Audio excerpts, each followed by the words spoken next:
when it gets posted to our channel, we can trim what we want, like right into Oh, YouTube. It's like a oh, feature. that's true. Yeah, That's so true. we could trim the whole first part if we wanted. Yeah. So, anyways, This is perfect. here Now, we if you are. guys say something really offensive, I can just walk out the door. True. Nice. Yeah. Get back here. Man. I need And to we get my have point emotes. across.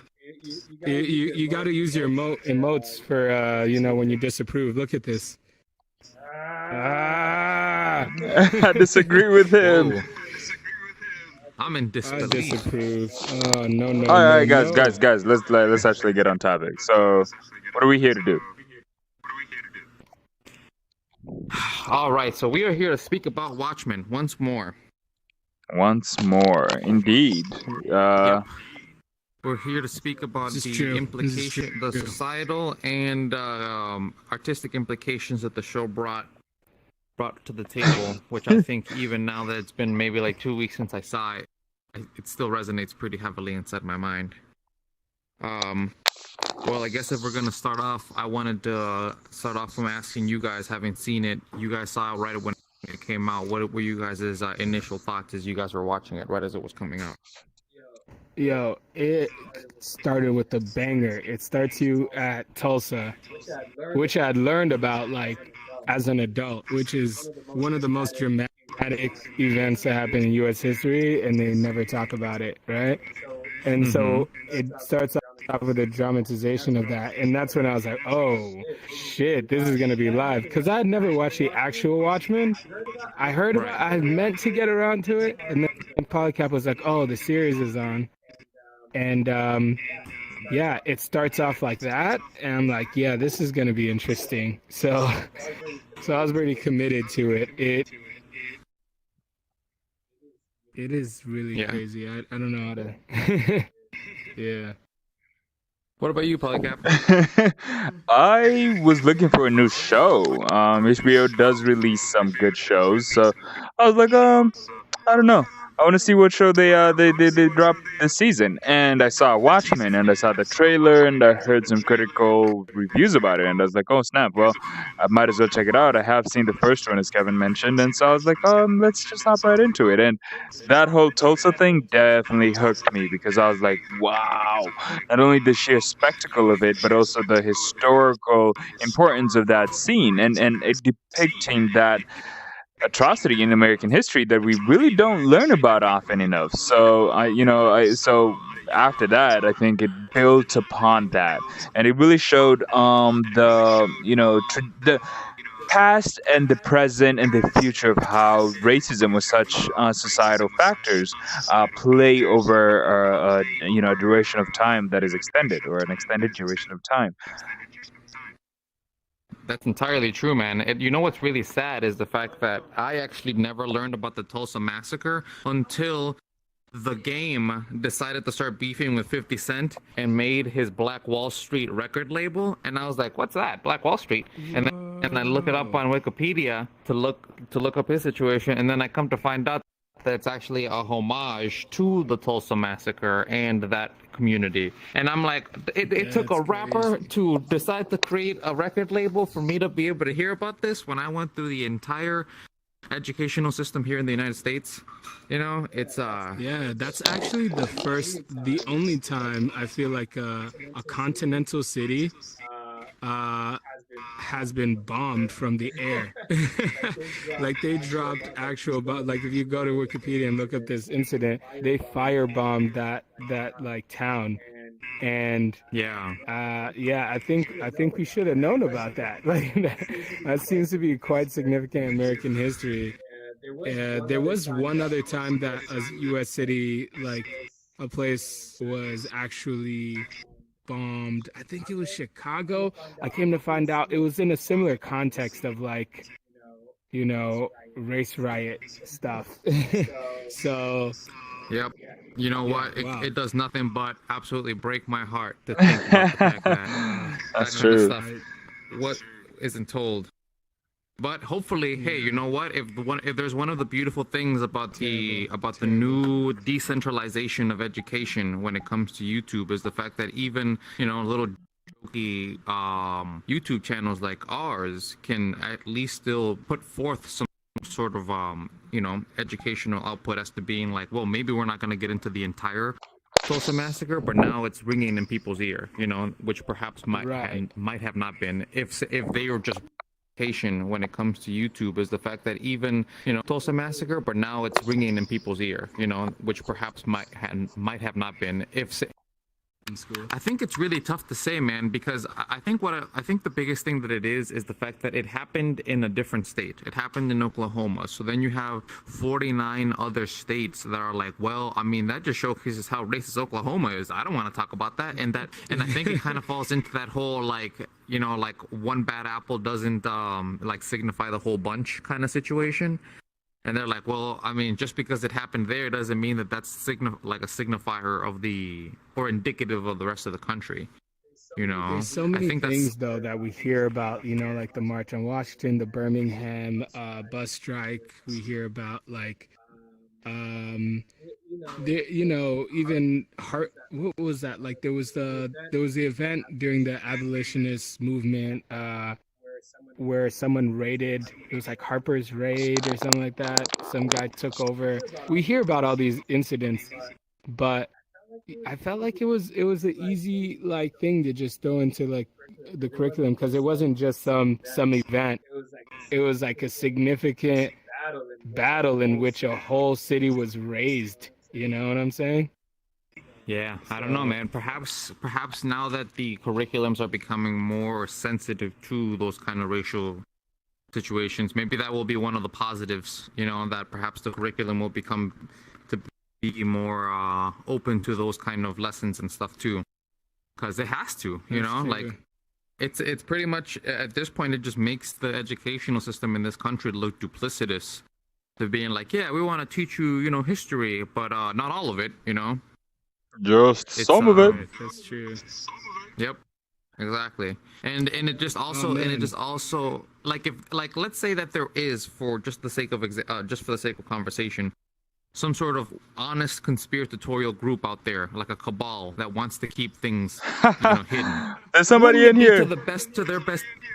Wouldn't it be to their best interest to let us not mess with that kind of thing? Like, hey, they figured it out. Might as well not tell them that it's not true. You know what I mean? Right.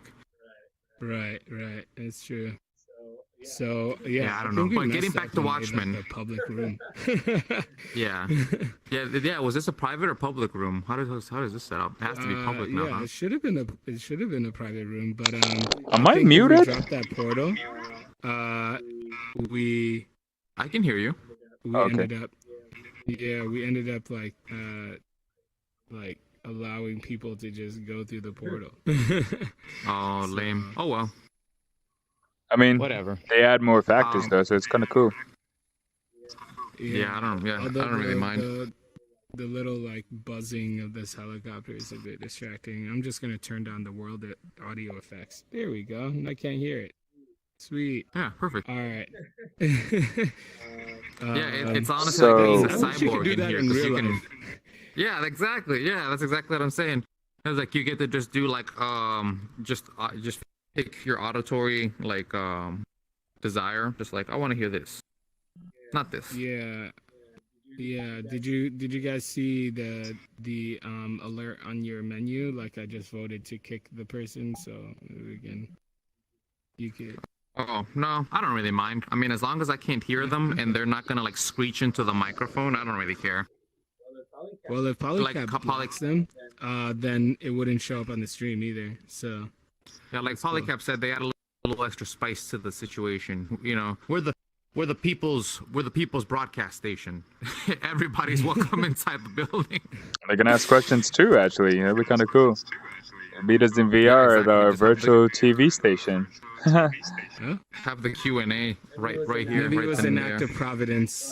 But as you were saying, do you remember what you were saying? Oh yeah, getting back to Watchmen. I mean, the nice thing about the segue into the Tulsa massacre is that is pretty much how the entire show begins. Is just a very graphic and no punches pulled dramatization of what it looked like from the POV of a young child. You know, like trying to register all of the mayhem and massacre occurring all at once is was just something that, man, even to right now, was just thinking about it just feels so sad.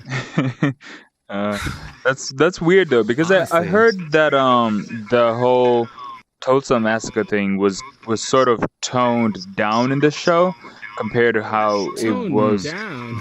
Yeah, just hear me That's out, crazy. because they say that in real life the way that shit happened was way worse, and there's a probability that, I think is It justified could as have been. saying that it was worse, because you can never depict war in its entirety within such a short span, but also the reality of it. We saw some parts of that, in the sense that, we saw people getting Mm-hmm. shot. At the end of that whole riot, when she goes back in flashbacks, you actually see the cops dragging black people to a couple and a man behind their car. And I kind of Yeah. watched a little bit more of the kind of history of racism. There's a Netflix documentary called The 13th Amendment, or The 13th, I think. And it's really, really, really graphic in some of the pictures that it uses to show, like the lynchings, the back of black people, and how they were after they had, done something wrong and just been in slavery for a while. You see some of them with like these scar marks. Anyways, the whole point that I'm really trying to depict here is that there was this thing that I heard about how the show's depiction of the Tulsa massacre was actually more tamed compared to what it was in actual reality, to entirely, massacre an entire city of black people who are like affluent. If you think about it, if there was such a community out there of black people who are affluent, they would, they would not do anything less than, die to protect what they have. And if I was kind of Did to, we uh I'm sorry. No, is it possible to pull up like a web browser in this reality? So, because I would actually like to know how many people actually were like reported dead in like You the know, last original time I looked at massacre. Wikipedia, like the reports of this thing are not very um, they aren't They're very, conflicting, I know. yeah, they're conflicting. Yeah. But I don't think so. There was something over there that you could use, but I don't know how to set it up. Oh, you let it go? Yeah, huh. I want to see what Is it making they're gonna do noise? with it. No, it's not. I turned No, off it's the not. UI It's world not. too, Yeah, so it's not it making doesn't noise for matter to me. me. I'm good. So Yeah. I was Yeah. just wondering if it was making noise on the stream. no, I can't hear it. No, it So was for a we're second good. Oh, on you my. can't? I mean, at least on my end. I think it's Yeah. because we canceled it after a while. I tried to look at my watch in VR, and I didn't see my hand. Mm. Anyways, Mhm. because there's a okay. So one last thing. There was one last point about history here that I wanted to hit on. I was watching a historical documentary about the sacking, like when the Romans came to Jerusalem and they wanted to take that city Yeah. down. That shit was just gruesome and graphic, and it wasn't even in how they showed in the documentary, but it was the realization that they had to siege this city for multiple months, and the tactics that were used, it was more coming at it from a tactical perspective, and it showed, like, when you go to a city to destroy it, you go there tactically, understanding that this is how we're going to break and massacre all these people. So for me, at least, that adds a fidelity of detail to it that must have gone to, the destruction of a city like Tulsa, and systematically, even to the use of aerial bombings. And so for me, that the fact that the show starts off with that, even just pointing light to it so that people can do more research, so that they can, be they can experience some parts of that history is important. And I think Westworld, I think the Watchmen and the studio, and actually the writers of it and directors really did a great job in making that like something that people should pay more attention to. So it also ties into the later parts of the TV show, where actually race plays a bigger role. Yeah, that's very true. I mean, I suppose it makes a lot of sense how no matter what, reality is probably always going to be way more brutal than any sort of dramatization that HBO is going to allow you to do, right? Because it's like, because I can imagine that HBO tries to push the envelope to as far as they can, and then they're like, oh no, like 100 more people actually die. Be like, what? We got to do how much more? Like, I bet that has to just be like Yeah. a natural limitation of the situation as well. And Yeah. oh shit, It's really you know, hard to say. Whoa. so one thing that always that always confounds me is like when it comes to Oh, was that me? situations like Tulsa, right? No, that was me. I'm actively moving it again. Like a situation like Tulsa, right? It's like, was that a situation wherein it was orchestrated to allow itself to be a carnage of that level, or is it just that because it was post World War One, all of those weapons were now ubiquitous, warplanes were now a thing that we actually had, like that just allowed the anger in the moment to then just get to a degree that was far more barbarous in a shorter amount of time than would have been available, say, even 20 years prior to. Because I mean, if that happened in what, 1921, right? I mean, like, airplanes had just been built not too long ago. Like they just started using airplanes, just period, and then this happened, but like that's kind of one of the things that the show overall kind of gets to is like how much of like racist acts like that are in fact orchestrated, as opposed to just being like the zeitgeist, like the what like the public feels, as opposed to, say, like this group or cabal is actively trying to foment that feeling in the people otherwise. So yeah. It's a good one, Kevin. You gonna pick this one up? It was fascinating to see, like, I didn't expect Watchmen to deal with these kinds of topics, like especially race and all that stuff. Was the original one like this? Was it about this The original stuff? was all about the about nuclear Armageddon, and essentially how the world was just gonna blow itself up in 1985. So I suppose it just speaks to its time. So I guess in this iteration, I mean, it's not the same creator, but I mean the people who created this version of Watchmen, I would imagine that they feel like as though racial tensions are the thing that will come to, if not destroy the whole world, destroy America. And like that's pretty much why they set it down as the focal point of the story.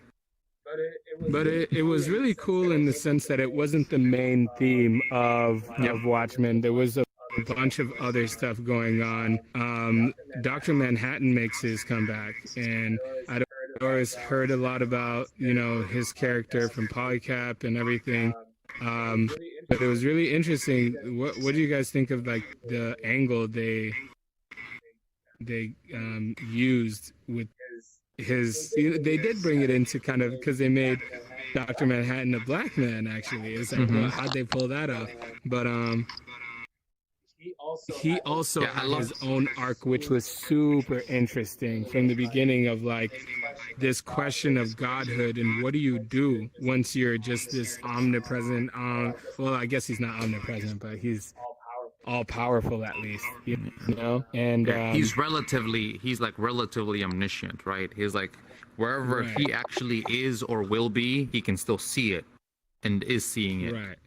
Right. So it's like, I thought it was wonderful. I thought it was a really hilarious joke how Ozymandias makes a joke about the fact that although it is exciting to see Dr. Manhattan be a black man, that is essentially cultural appropriation to like the nth degree. yeah, because I mean, John Osterman is a white man, right? He's a white Jew from Europe, but now he's decided that he's just going to be a black man now. like that's just. It does call into question these days when we're talking about identity politics and stuff like that. Even Atlanta, which I wanted to talk about soon, goes into that idea in the what was that show they called it? The I can't remember now. Any of you? Which show? There was in Which show? Atlanta there was an episode where they have Montague? Paperboy talking Montague, the Montague episode, and then there's that transracial guy, right? It's a parody, Oh, right, but it yeah. kind of goes into that whole thing of like, all right, I mean, if we can choose our genders, why not our races? What are we? Why can't, you know, if Yeah. we're just consciousness? Why can't that just be the most why can't comfortable we decide being? what we want to be, right? So Yeah. it was interesting. Dr. Manhattan is like, yeah, I'll just be this black guy and have this experience. Well, if anything, yeah, I think what it really showcases, to add to your point, Kevin, is the fact that Dr. Manhattan, being so above petty human concerns, he doesn't see Right. absolutely any issue.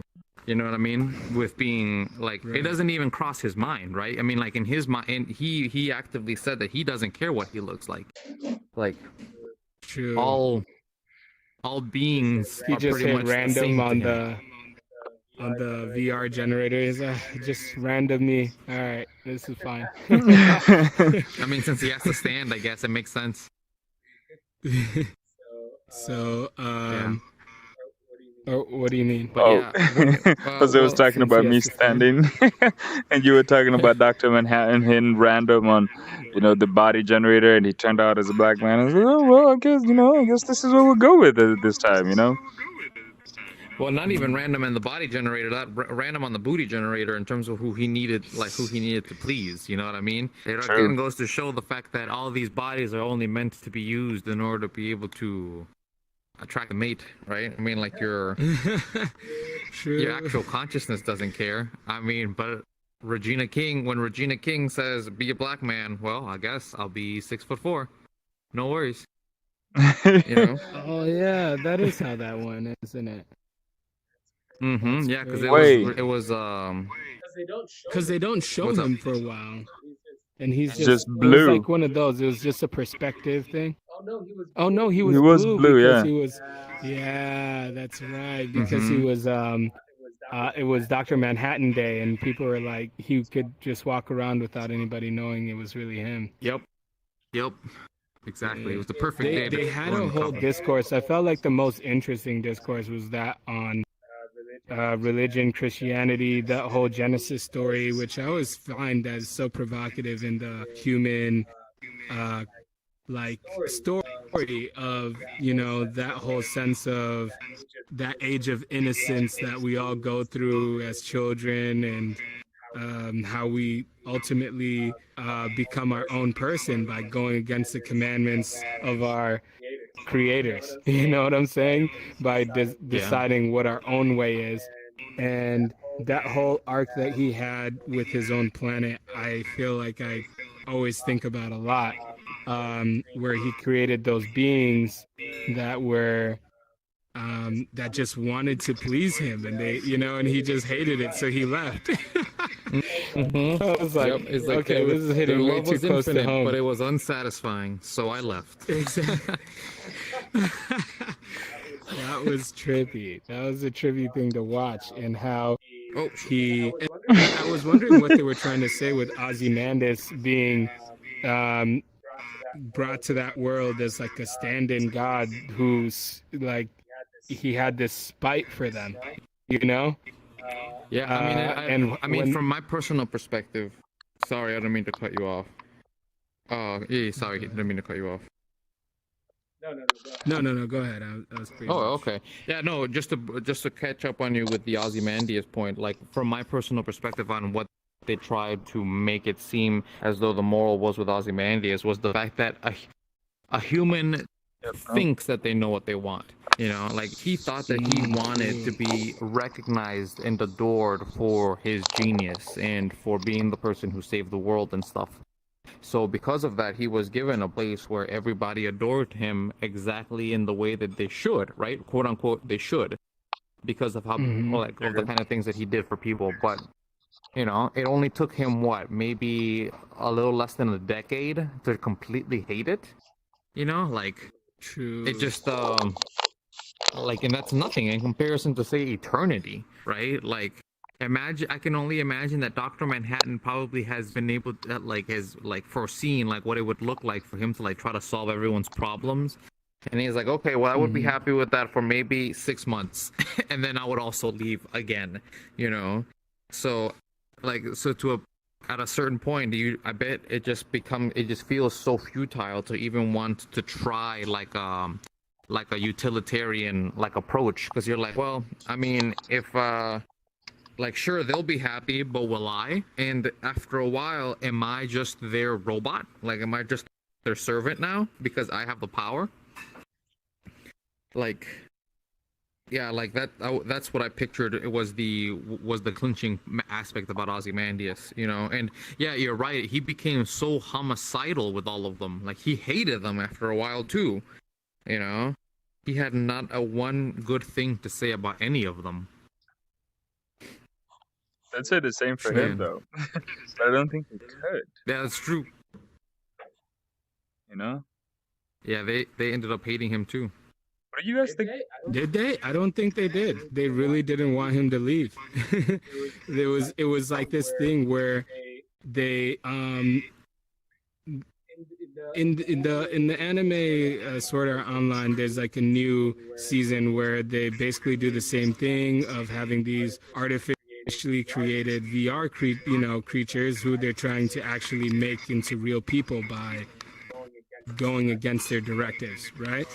And but they can't, like, there's this block, and it felt with them as well, even when he killed the game master or whatever, and the game master still just wanted to please him, and he was like, was I a good enough adversary? Yeah, you know. he's like, nope. And all of them were like, please don't leave us, and at the end of the day they can't help but to adore him, and they still have not passed the progression of, I feel like they were playing the role because they thought that's what he wanted, but they haven't become their own beings yet to really to think about what they really what think, it means to what despise they really him. want. Right, to really have any real hatred for him. That's why You're totally right. You're totally right, because in the jury, and when he was being put on trial, the lady, the lawyer who was acting as the prosecution, like, she says all these horrible things about him, and then afterwards she just smiles and winks at him, you know. Right. So yeah. So I think you're entirely right, man.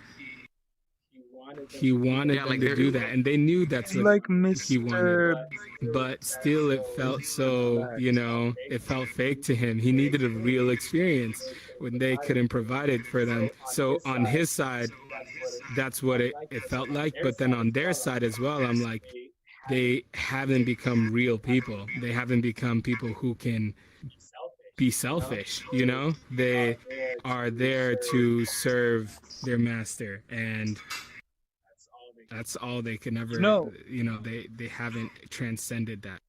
That reminds me of Westworld and how the Man in Black wanted the Westworld androids to be more lifelike by being able to oppose him. Well, we must say something about that ability to oppose God, like God, you choose to love God in the Christian mythos, but God doesn't force you to love him, and that sense of ability to have free will and to choose seems very vital. And if anything, God puts you in positions to hate him.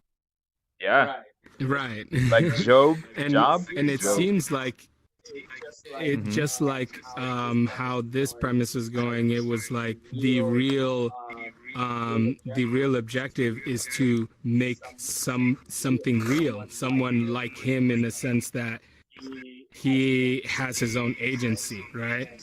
And he can do what he wants, and he wants an equal to be like, oh, okay, what would it be like if I mean, that's how we see value in talking to each other rather than like talking to some like pre-programmed avatar who's like, yeah, good just idea. Speaking to a chatbot all day.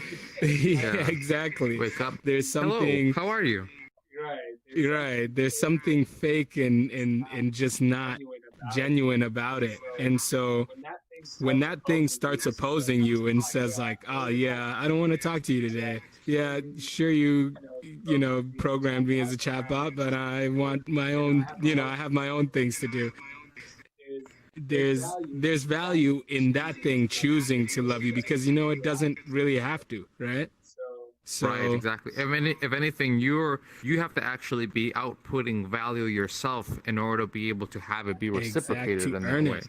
Right. So You if have to earn anything, it. And that's a so much actually more satisfying game. we kind of actually fall into like a master slave dialectic at that point then, because Oh, you Jose pretty just stole much my are Entirely. point. actively trying to yield out. Well, take it away, Polycap. No, no, no. I think that's good. I was gonna loop it into that whole document we both read about how to make a slave, right? Because you can also see how Mm-hmm. those things play out in this show. I mean, but there's just so much about this show that I think we shouldn't just revolve around the whole master race kind of master and slave kind of morality. Oh, but yeah, you do have a good point about the master slave morality. You should pursue it. I think I'll bring up the Oh, next okay, one. for sure. Well, from the very basic Hegelian point of the master slave, though, but we were talking about the necessity to have an equal, essential, somebody who you perceive as an equal, who then you can actively make a subject to yourself, then puts you in a position of essentially inherent power. It pretty much showcases that when it comes to one-to-ones, I'm still 1.5, and because of that, it automatically it creates the kind of I would imagine self-esteem that is required in order for you to be able to begin doing, I would say, valorous acts. How sometimes we talk about the necessity for the hero, and how a lot of the older stories, they usually revolve around the fact that they overcome either environment or another person or another, and usually it's another individual or monster that is supposed to be just many orders of magnitude much larger than the individual initially. But then once they are able to internalize the whatever lesson that the story in and of itself is trying to teach, they're able to then overpass and overcome the obstacle, and then they become the master, and then they pretty much bring back that sort of that that lesson back to the Full tribe, circle. so then it can pretty much be reiterated through time. But the issue with that is the fact that once you have the strong, you inherently have the weak, because at that point you have a categorical imperative or a categorical initiative to be able to say, well, I'm a strong person, so who isn't like me, right? And Right. that automatically puts others at odds because they have to confront with your will. And it's been shown through neurological tests that when you, and this is just for rats right now, but it's been shown that when you have two rats wrestle each other and one of the rats wins, even if that rat automatically puts itself in a mental state where it is the quote unquote winner, so it has then the statistical advantages and like of from then on outward of always winning then on out. So I would imagine Really? Oh that yeah, you loop that's that absolutely fair. into the evolutionary chain of millions of years, and it's like it isn't very hard to see how it is that some, like that the subjugator like mentality can be propagated so long, and to what? Well, to this day, I mean, like there's still slaves right now. There's still human slaves right now. So True. yeah. That's true. Oof. Um, and there always seems to be something like that going on. How do we bring that like idea back to Westworld? I mean, not Westworld. You got To me saying Westworld. that shit. To Watchmen. Watchmen. I think it's because of the two W's. Yeah, it's true. Yeah, I know it is because of the two W. Well, I mean, the whole original reason we went through that premise was because of Ozymandias's exile, essentially, into his supposed paradise. And True. so many people are under this delusion, both that they believe that there is just this better place out there that will have these wonderful job of showcasing how, from a very primal, like, because the desire to be loved and admired and stuff is a very primal one. So to be able to showcase how that kind of thing can go awry so quickly is was very useful because I would imagine that there were probably people that watched it were like, yeah, you know what, it would be really beautiful to live in a giant castle with rolling hills and things that you know like and a bunch of butlers and waiters all around, but Your it birthday never is every lasts. day. Yeah. No, no, it isn't that your birthday's every day. That actually was supposed to be the way that they showcased Ozymandias' scenes. It was actually supposed to be 1 year at a time. Every time that he had a cake, that was 1 year longer that he was inside in Saturn. I mean, on Europa. Titan? Oh, Europa. It was Europa. On Europa, yeah. Yeah. So that's why it looked as though his mind degraded so quickly, because from our perspective, every single time we saw him, a whole other year went by, and by that point, he just became more and more. I guess he Crazy. yeah, I maybe not even began to hate, but he began to objectify the servants to the degree that he's like, well, it Yeah, doesn't they matter if just they get burned. yeah, it just feels like that after a while because they don't complain. They don't like they love you no matter what, right? So they they just become inanimate. They're unchanging, right? So he does start objectifying them, using them for the experiments, and it seems messed up. And they're always gleeful. They know what's gonna happen to them, and they are willing participants. And that's wild. And you think about like the story of Abraham sacrificing his son. You know what I'm saying? Like, Yeah. oh, you want us to do what? Oh, well, I can't disobey. You know what I'm saying? I wonder if like for real, God was looking at that like, oh my God, I just asked you to, you know how hard it was for you to get this son. Why won't you like Yeah. be a real person and tell me to fuck off? You Yeah, know? honestly, yeah. Like, why don't And you have some gumption? Oh, god damn it! I have to send the angel, don't I? I have to send the fucking. okay, don't. Damn, you're really gonna sacrifice your son? Fucking savage. Okay. All right, Yeah. destroyed again. Let's start all over. We Yeah. need a clean slate. I clearly Yeah. cannot get these humans. I need a redo with Noah. So I gotta do it right. Yeah. that is Seriously. true. It must be very disheartening to have to know the fact that like you either create these beings that are just pure love, and then because of that they become pretty much little dolls, or they have full on free will, which means that they'll eventually come to despise you for having created them in some way, or Yeah, Jordan Peterson even talks about it. It almost feels like also the transformation that kids are supposed to go through to have a healthy adulthood. At some point, they should oppose their parents and go out their own way. You know, Yeah, totally. well, what Jordan Peterson talks about is you need to kill your father, right? Mhm, And is a provocative language, but it is that like you becoming your own self and going against what their thing is, their what they want for you, etc. Because if not, then you'll be this this dependent all the time. Like you love your parents and you will never get out of their hair. You'll never be, if they, God forbid, they pass away early, or even like just pass or away, get you won't Alzheimer's, be able to or survive. Yeah. And yeah. at some point, this is very practical for your own human development. And I wonder if these kinds of stories, and you find them in a lot of different stories, modern stories, but then also the ancient stories.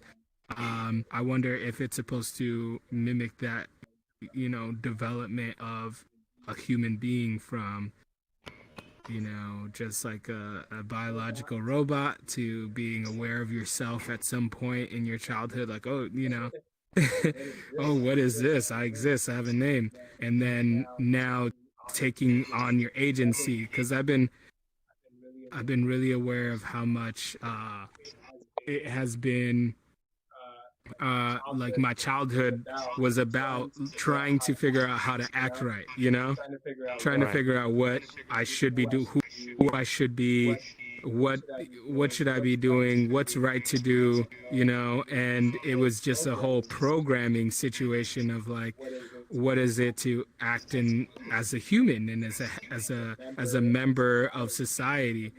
And then now that I'm an adult now, it's like, what can I do differently outside of society to leave my mark and make it worthwhile, right? So now you're Mm-hmm. trying to go for your own, like, you know, who am I really? You know, so Yeah, and you can't that's ever that really do coming. you can't ever play the game of who am I really if you always have the crutch of, well, my parents told me to do this and my parents told me to do that. Right, right. Because It's you always well, I mean, not only that, but I mean, it's not healthy for your parents either because right. you end up running the gambit of having them you growing resentful toward them. Like if something True. doesn't work out, Or them it, growing you know, resentful towards you yeah, because you that's still true live too. in the basement and you won't like take any, you know, initiative to grow up.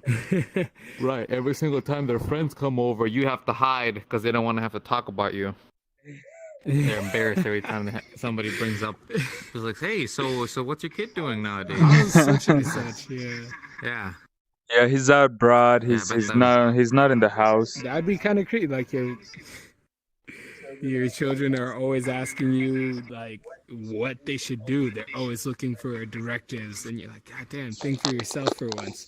It's like, what do you think of this boy? Should I, you know? It's like, okay, Yeah, it would be very I sad can't do in this. order. Yeah, It would be very sad to have a situation be like that, wherein they just become so psychologically dependent upon you to the degree that you know they can't ever think for themselves. Which I think looping this all the way back to Watchmen, I would imagine is exactly what Doctor Manhattan was afraid he would become for humanity if he like stuck around and essentially just solved all of our problems all the right. time. That's true. It would be a complete dependence, and yeah, and you kind of grow resentful of that weakness as a human too, if you had to do that. Oh, for sure. Even within the narrative of the story, if you remember Angela's parents, they end up getting killed by a suicide bomber from Vietnam and in Vietnam because of the fact that people were very resentful to the fact that the United States used essentially a living god against them, you know? Like that's one of the crazy things about humans actually is just the fact that we would be willing to still put up a fight like that. Like that man was still willing to bomb a place like that knowing that Dr. Manhattan could appear at any moment. You know what I mean? Like Right. that's so crazy. It's just that consideration of the fact that after a while, Was you know, that like was that like no. after he had gone though? Like people were like, "Oh, he's out of here. He's on the No, move." I think that All was in right, the step up and 70s. step. Because he left in the 80s, Oh, you know, and Angela's shoot. parents they died. I believe they died in the 70s. But you could be right. But at the same time, I mean, Doctor Manhattan isn't ever really gone. I mean, he can literally just pop up. You know what I mean, from one place to the other. Yeah, So, but yeah, I mean, that's it's just true. yeah, I mean, just you're entirely right in the aspect of it of the fact that the anger just builds up because you have this impotence. You're like, what am I Yeah, like? What can yeah, I and do? Like, that act of defiance is important, right? For you to, even if it's going to be a failing cause, for you to take back, you know, to say that you're worth something, you know? mm-hmm. Yeah, like you weren't just somebody that just a cog What essentially. about this guy? What does he think? Huh? I haven't heard him in a while. This Yeah, what do you think? I think you guys are hitting the main points pretty well.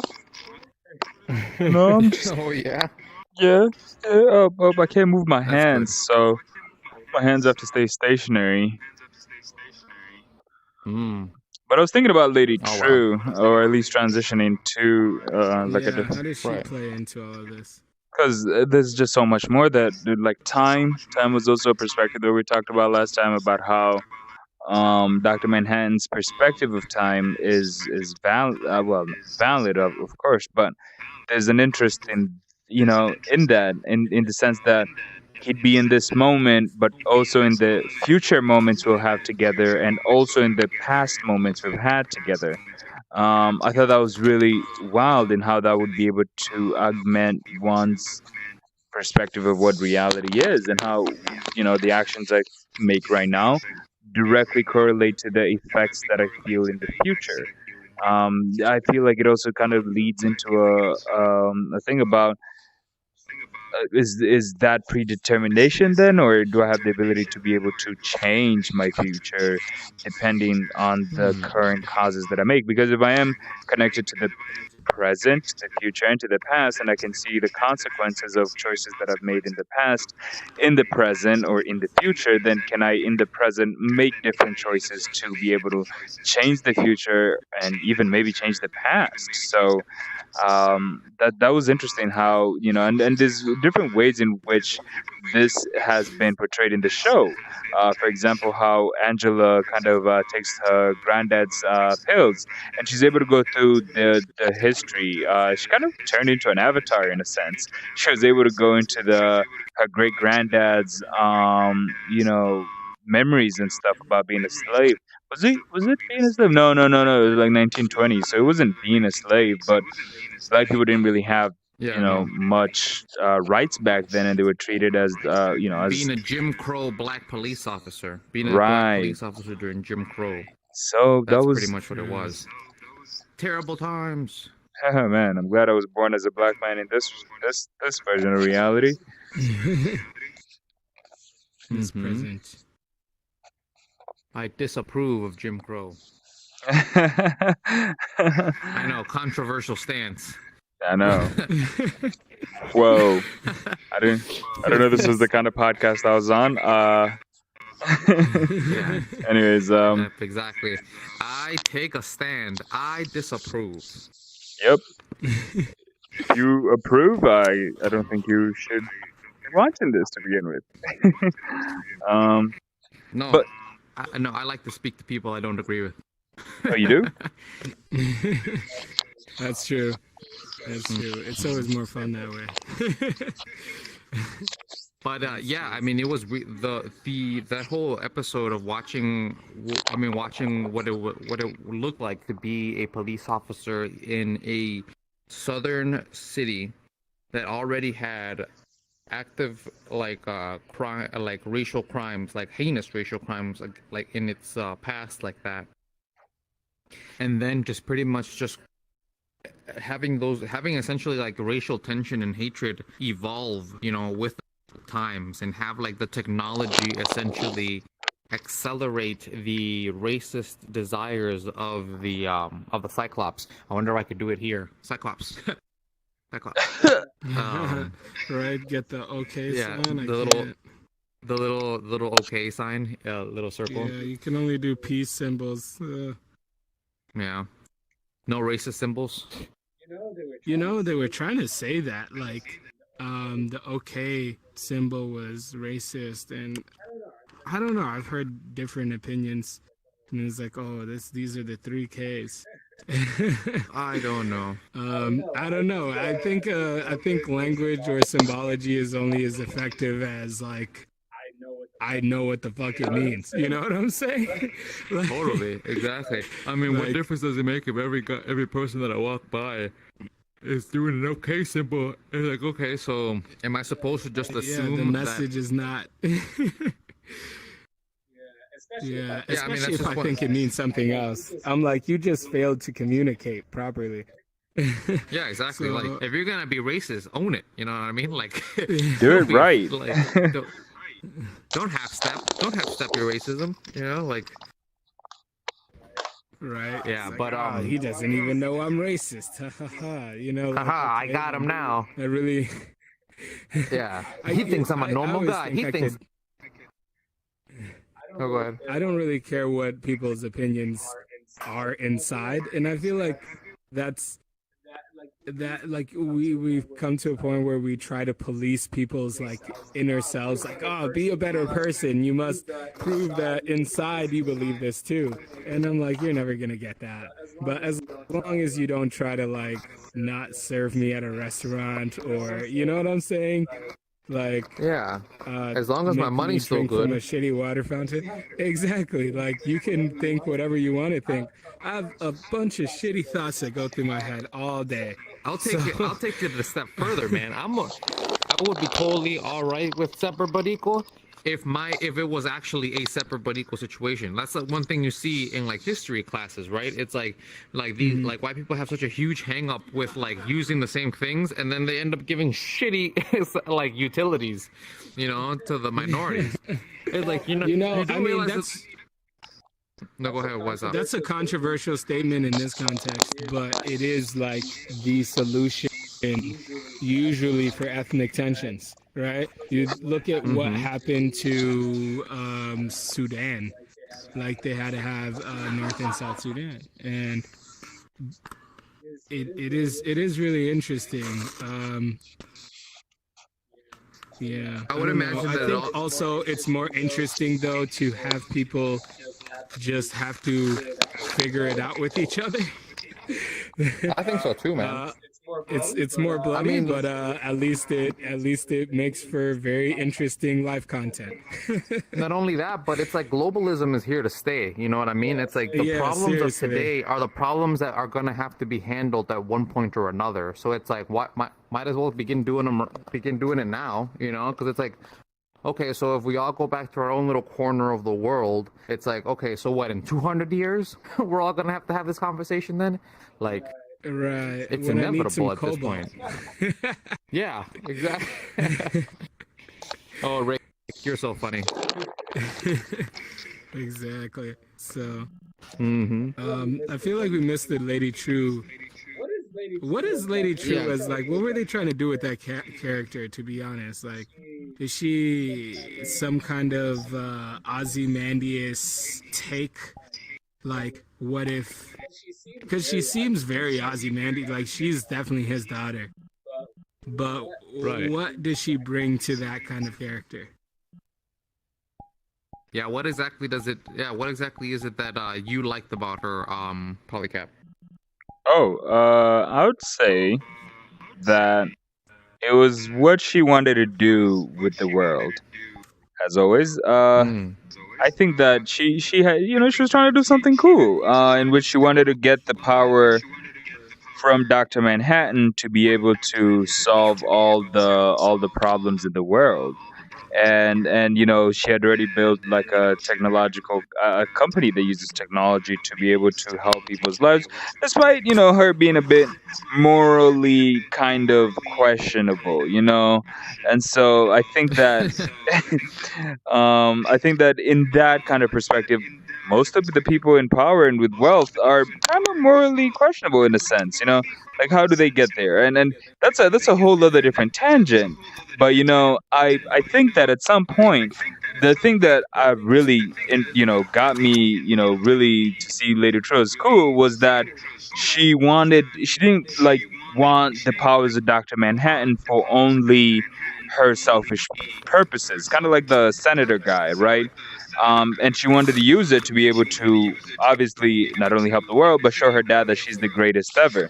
And I think that they killing her was a bit premature, and that they could have used her character at a different point. So it's not that I love Lady Tro or anything. I mean, she is pretty cool as a character, but I think that I'm kind of angry at how They treated yeah, they her. treated her. I think that she would have been fired for another season. I think I messed up my character, by the way. Oh So God, Rick, what's going on? I'm What are like you turning Obama. yourself into? Oh God. Oh, that's definitely He not a looks pickle. scary. He looks Oh scary. no. So like it lost my tracking, and then I tried to set it up quick Stop again, it. but I didn't set the You're floor upsetting me. correctly. I know, right? I didn't set Stop the it. floor correctly, and I don't know how to redo it. I don't know. I mean, let me go back. I think there's one which is dying here. Oh no. Now you're dead on the floor. Yeah, I know, right? So wait, do you maybe have to restart the tracking from like the Oculus Home? There you go. You're standing now. Now I'm standing. But if I sit, I feel like it will. No, I am. Oh, whoops. All right. What if I sit? Good Oh, job. we're good. Yeah, you got it. Hey, So everybody clap for him. I truly am the smartest man in the universe. Yay! This guy is. So now that we're here, yeah, but Lady True, I think she was. I don't know. What do you guys think? I totally agree, man. I thought that they were very premature with her. I thought that perhaps it kind of felt like she was actually one of like the big victims of like the show not having that many episodes, really. Like, because I totally thought that this kind of show could have potentially been. It could have been fleshed out a bit more. If I'm being perfectly honest, I find that like as the show started getting closer to its ending, it began a bit. It got a bit anemic with its explanations and stuff. World building. Especially, she was. Good. No, go ahead, man. What's up? I feel like she was just was an what? Ozymandias stand-in, to be honest. That's Yeah. why they decided to, because they were trying to do something else. It felt like they were trying to put Ozymandias in two places at once, and they had the arc with his daughter, and she has that same concept of like, oh, she wants to be the savior of the world, and she wants all this attention and her parents to be there when she finally accomplishes her goals. So she seemed very, like that narcissistic role that Ozymandias would have played if he was on Earth at the time. But they also wanted to explore that whole, like, what if Ozymandias got what he really wanted, which was adoration and all that stuff, and a grateful world, right, for who he is and his genius. And so I feel like they decided to get rid of her because she would have been redundant. Once Ozymandias actually got back into the picture. Yeah, exactly. So once they were in the same place, it felt a bit redundant to have two Ozymandiases. But she was interesting. I thought the way they used her was really cool. She was Ozymandias in essence, but in execution they did it differently. And now I think to say whether they made a good decision on getting rid of her character or not, like, where else would we have taken her arc? That's kind of a good question. What did we want to see more? Like, maybe there's an argument to be said that they said all that they could say about her, and they didn't see where they would take it. I think they could have just let her be the villain of the next season. Wasn't she the villain of this season, in a sense? I mean, there was no real cutout villains, I suppose. Yeah, I mean, there's the nigga who was trying to run for president. I thought he was, like, being poised as the villain, as more of the villain, because they had character development between her and Angela. Yeah, you could say he was pushing the story in that sense of, like, to capture Dr. Manhattan. Right, capture Dr. Manhattan. That was threatening the world, I guess. I don't know. I mean, the worst case scenario, if he became Dr. Manhattan, that would have been terrible. I mean, of course, I feel like it's kind of an Attack on Titan thing where he'd inherit Dr. Manhattan's essence and be totally, what's the word, apathetic to everything. Apathetic, yeah. But, dude, that's exactly, if I can interject, that's actually one of the things that really, the more I thought about it, the more I kind of got down on the show about its ending, because I totally thought that what they were going to lead into was the fact that once that the Senator Joe guy was going to become Dr. Manhattan-esque, and then going to end up coming to realize that, oh, actually being racist is stupid, and none of this matters. Yeah. And none of this matters. Like it would have been so all of you awesome. Are pains in my ass. and I can show it through formula, like pull up a whiteboard, like No, really. Here's the diagram. This has here's been a coming for a statistical long analysis time. showing how each one of you is the equal amount of pain in my ass.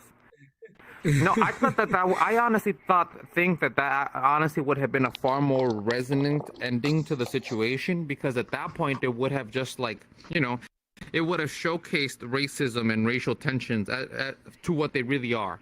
Significant problems for us, but petty human problems in the grand scheme of things. In the grand scheme. I mean, I feel like they're petty problems, period. But well, yeah, I mean, like, based on race. Yeah. Now, based but I mean, on but that's the thing, though. I mean, petty resources problems and What resources? but petty problems can still end up survive? leading to shitty things, though. True. That's the issue, is the fact that we can hyper obsess over these what is essentially an inconsequential matter, such as your melanin, and have it blow up is to a significant problem for Dr. Manhattan? I felt like he didn't have any. a significant problem. Yeah, what would he be Probably like? the day Okay, that he that's ends up not having any more friends. I can only imagine that he like sees into the far future, where like the planet Earth has been entirely destroyed, Why? and That'd be he's just funny. sitting alone on some fucking star, just like, well, I guess I gotta wait 1,000,000 years before this next planet eventually grows people and I can be friends with them. Oh, how did this happen? Right. Yeah, honestly, Um, that's the only thing I can imagine would know. make him would I felt worry like him he at that made point. Europa because he was so freaking. He ran out of significant things to care about, and he was like, "Well, what if I make something meaningful?" And it still Mhm. wasn't. And it only took him And- an hour and a half. That's another bullshit thing. Imagine that. Imagine that. Oh, he beat God's record? Yeah, creating a heaven and creating perfect people PR. only took about an hour and a half. And it's like, well, I did it. Well, now what? All right, well, bye. Right? And that's why he was. I felt like the most significant thing he did was to end him, like the way that he, passed it on, I guess, to To Angela. And I think the thing that really fascinated him was a future in which he could not see, right? The one Oh, that he couldn't yes. see past. That was pretty much the biggest thing that like got him going, was like he looked so excited when he pulled out that little tachyon thing, and he's like, "Do you know what's inside this box?" And he's like, "Oh, I don't." I have no idea. Whoa. Whoa, that's Oh, that's exciting. Whoa. That's funny. Yeah. Um, His shaw's shaking. I do want to mention this though. I think that if they would have let the senator be Dr. Manhattan, let him be apathetic about his whole cause, and basically like wipe out his own people, be like, you base forms of humanity clinging I on feel to. like that's too much emotion for Dr. Manhattan. He would have been like, Yeah, true. all right, I'm out. I'm gonna But, peace like, out to let me finish. Andromeda." I think if they would have turned him into Dr. Manhattan, had him kill his own people, or have him and his people kill each other, and have it then transfer to Angela, and then in season 2, have it be Angela versus Lady Trudeau, or Lady True, because they had a relationship already, right? So, and she did want what Angela already has. So the question in season 2 would be like, would Lady True be better to have Dr. Manhattan's powers comparatively speaking to Angela, right? And I think that it would create Ooh. more of a conversation, because Lady True wants to take it to be able to change the world, but we don't know essentially, right?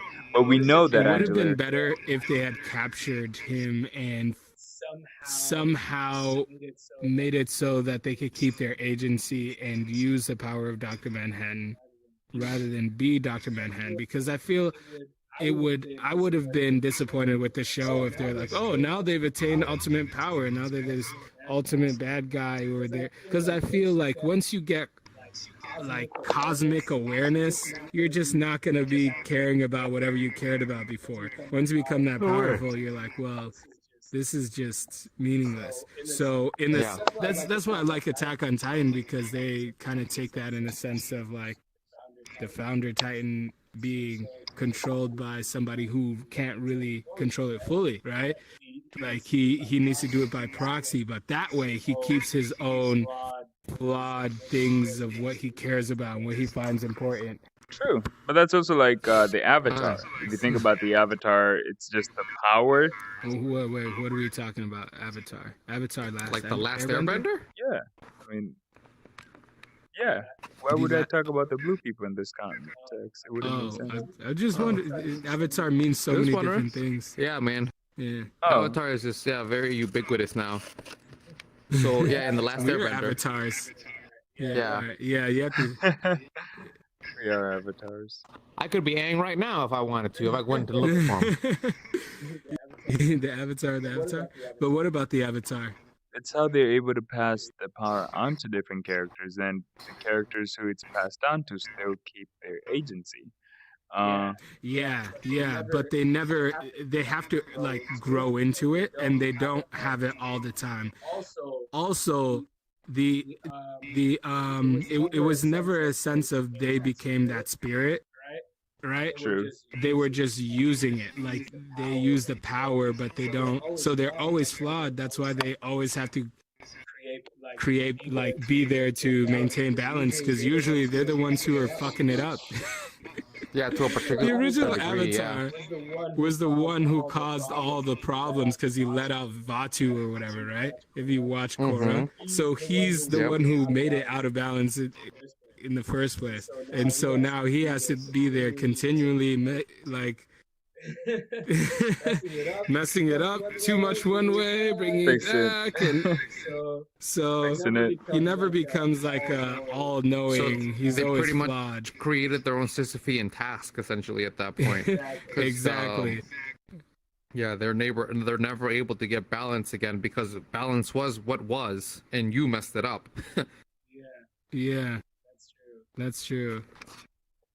They are always they're a limited form of the light spirit, I guess, and they're the avatar of the light spirit, and that's just gonna normally, when you compress a lot of data into that, you're gonna get a little loss.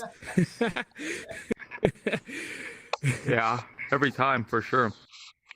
Yeah, lossless compression is a myth, trust me. Especially because they have to do a memory wipe every single time. It's like, yeah, you have the physical features. True. But all of the neural features have to be reset every single time. That's ironic. Yeah, but yeah. Honestly, to be perfectly honest, yeah, Dr. Manhattan was by far the most interesting thing about this show. Like his like him being part of the, like, because like I don't know, like if the show would hold the same kind of weight if that being wasn't a part of it, like I don't know. I loved it. He wasn't that much a part of it.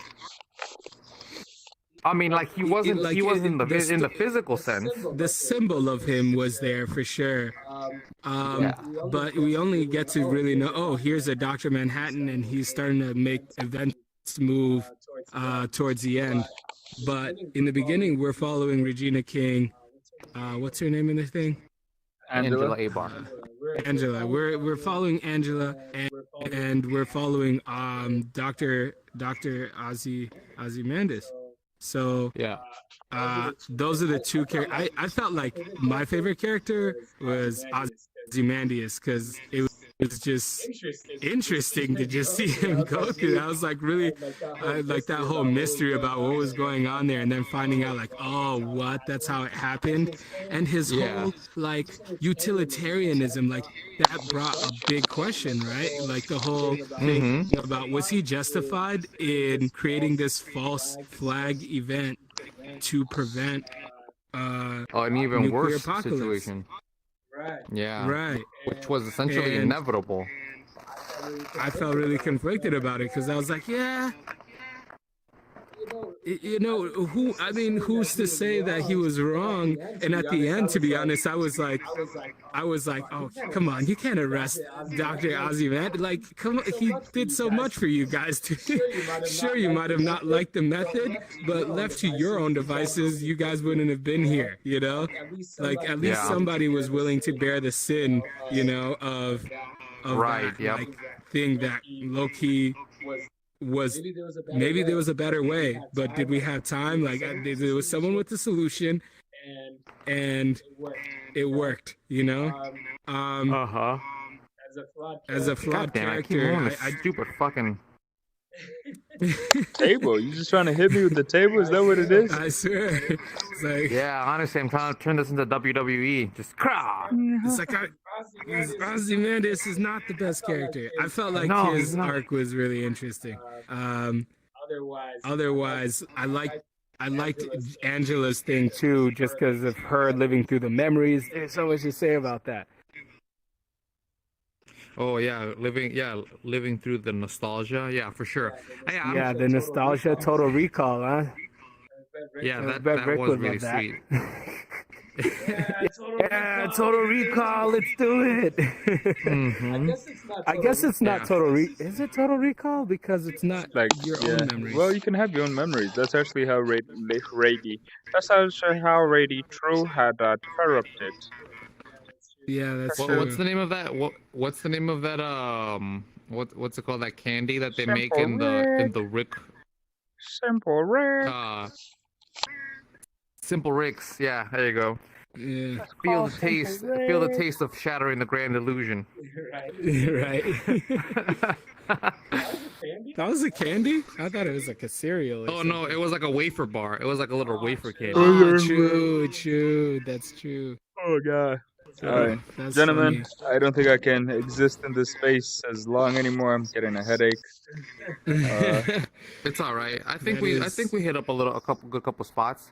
Yeah, my central processing unit is having problems. Mm-hmm. Downloading these pixels into. Well, as far as a first official time doing it in VR with an actual topic, I think we did it wonderfully. Very good job, real. Everybody. Round of applause for all of you. Clap, everybody. Bad. Okay, let me find my clapping. Let me clap. Blah. Oh man. Clap. Yeah, everybody. Good job. This is 100% how we should do it from now on. Hands down. Low key, yeah, we're all in the same virtual space. I feel like you're here, Jose, in a sense. Like, it's weird. Yeah, man. Same here. I mean, like, I can't actually, I'm supposed to actually be turned this way to be, like, in front of my camera, like, to look, like, where I'm in my screen. But because of, like, where you're at, I'm always actively looking this way. As though, we were actually in the room together. That's true. I feel you on that. Yeah, it's a present. It's a gift. A gift, but everybody, we'll beers for everyone. Beers for everyone. I was gonna say Walking Dead. All these freaking watch Westworld. Watch Watchmen. Watch Westworld. Watchmen. Please watch. That's probably it. You don't want to use the same word twice. Please watch Watchmen, and let us know what you think, because we enjoyed it. I think we all got a kick out of that. Oh yeah, it was a tangled web. It was a tangled web of entry. These are my buddies. Yeah. Okay. Yeah. But lethal introspection. We're having so much, man. Man. Have a nice night, everybody. Take care. Take care. Peace. End the stream. All right, guys. I'm gonna head out too. Our watch has ended.